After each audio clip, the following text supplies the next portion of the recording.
Right, as we know, Ten Hag is going to be Manchester United's new manager as of the summer. And there's some rumours that he's going to be given somewhere in the region of £200 million to spend. Now, over the last few days, we've been looking at just how many players need to stay and how many need to go. And I think you could very quickly get 8, 9, 10 players moved on. Being realistic, you're not going to bring in more than 4, maybe 5 players all at once. And I hope that Manchester United try to bring in the maximum amount of first-team players that we can bring in, because I think spunking all our money on like Kane and Rice doesn't even move us closer to being in any sort of position to compete. United need to maximise how many players we can bring in, and we need to cover as many positions as possible to have a genuine cultural reset on the pitch. So I've identified 5 players. You know I love the number 5. I've identified 5 players that I think could come in and do bits for Manchester United in a number of different positions. The first one's a very, very cheap one. This is our risk. This is the one that I'm not 100% certain, like the rest of them, that would work. And that is Enzo Fernandez. So he's a midfielder. He plays often as a deep-lying playmaker, a little bit like Michael Carrick, but he has a propensity to sort of arrive late in the box and score goals. And that's not really like Michael Carrick. He also can show his creativity in the final third. He's got a bit of a penchant for giving incisive last passes. He also plays between the lines, and he can move the ball quickly and efficiently in tight spaces. His passing range is wonderful. He's got a real innate sense of distribution and possession in between the lines, and he finds teammates in real deep, dangerous areas, and he's prone to instigating attacks. He can be a little bit late with some of his challenges, which is not necessarily the worst of things, but he also possesses the ability to regain possession using a real low centre of gravity, manages to muscle opposition players off the ball in real essential areas of the pitch. His directional first touch is really good, and it means that Enzo has the ability to be a one-touch passer. He's got excellent off-the-ball movement. He's got a real give and go and a real tempo about the way he plays. And he circulates the football at a real fast-paced tempo with some energy about him, and we lack that. Now, we don't often venture out of Europe. It doesn't seem like our scouts even know where South America is half of the time. But sometimes you're going to get an absolute diamond in the rough. And sometimes it's worth taking a gamble. This is the gamble in my little list here. He's available for about 16.6 million, which is next to nothing at the moment. And I think this is someone that could go on and become world class. He's only 21. And I think we stick him in there and say, let him do what he's going to do. Probably needs to develop a little bit. Now, the starting centre mid, the real number 6, to play number 6, you've got to be class. That's the rules, right? The starting number 6 is Tchouaméni. Monaco, number 6, 22 years of age, going to cost you somewhere in the region of about 45 mil. Now, he is an absolute nightmare to play against, and he is the embodiment of the sort of defensive midfielder that United are crying out for.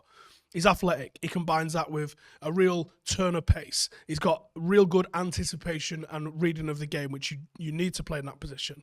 But not only does he win the ball back from Monaco with just ridiculous, astonishing regularity, but he moves it forward beautiful once he's got it.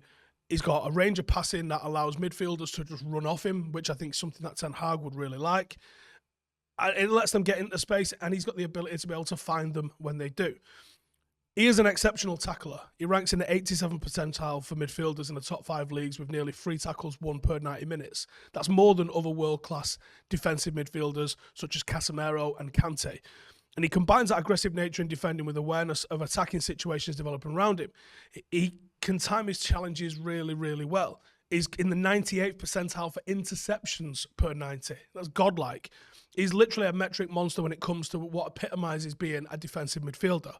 He's robust, he's athletic, and he's more than comfortable driving the ball forward into advanced positions once he wins it back rather than passing it out like others.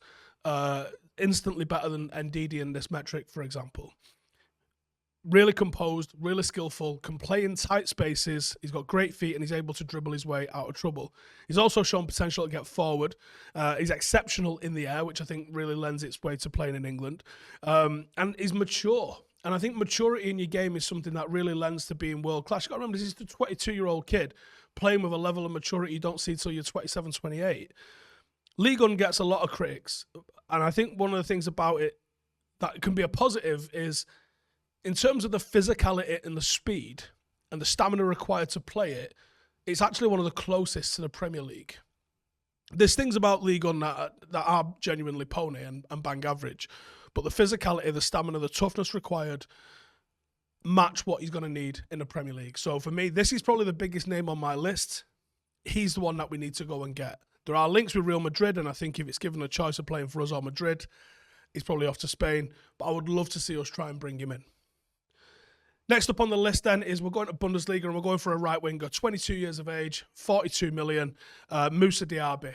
Latest in the pipeline of a list of young stars that are just lighting up Bundesliga. He's having an explosive season and he's been quite rightly overshadowed by Florian Wirtz and Patrick Schick, who are just doing madness.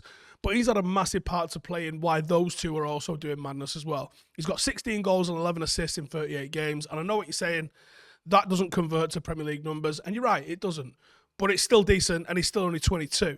Lightning quick, has the nickname of Speed Demon because he's got frightening acceleration. Doesn't rely on his speed, though. He's a really skillful dribbler with excellent close control, really low centre of gravity, and he rides challenges really well.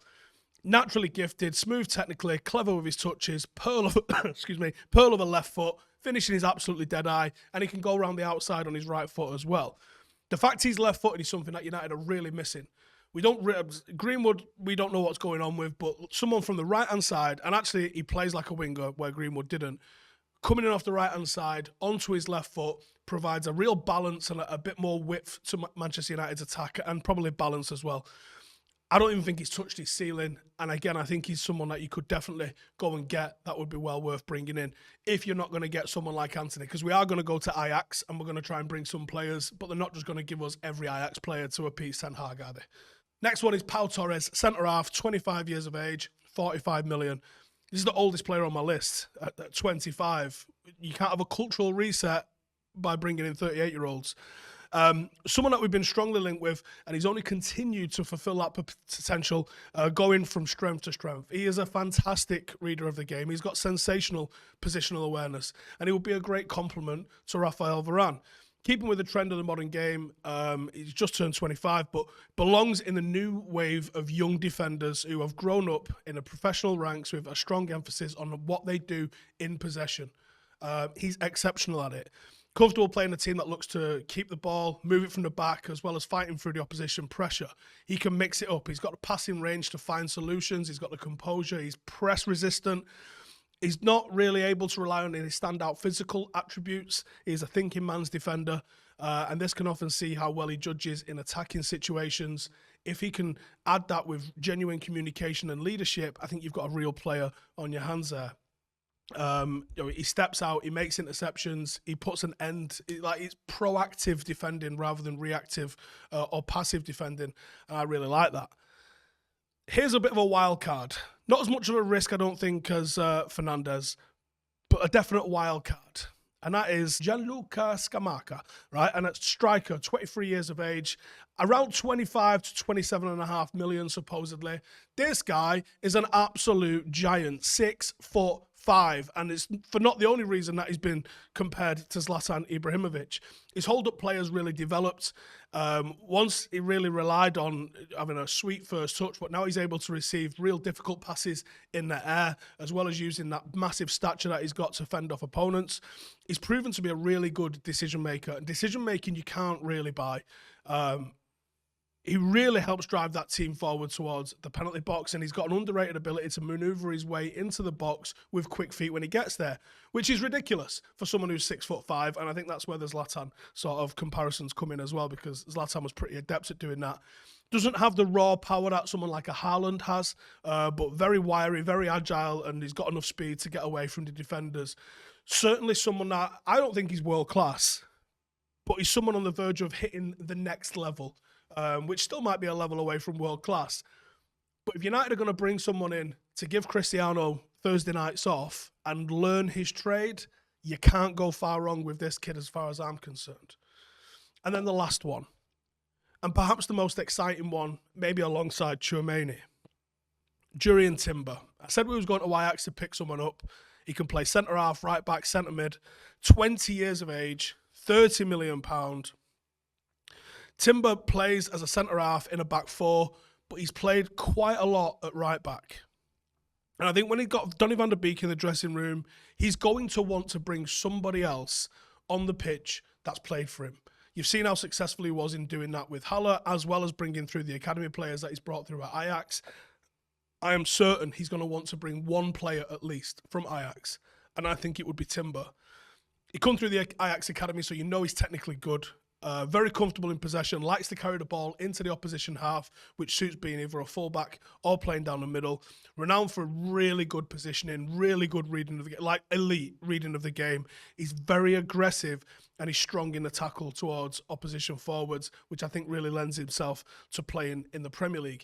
He is quick. He is physical beyond his size, because his size is the thing that everyone's going to look at. He's the same height as me.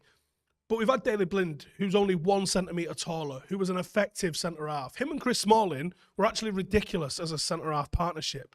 So I think even though he's a very small centre-half, I don't think it's a different thing, because in Europe, no one's really going to be playing it down the pipe to him.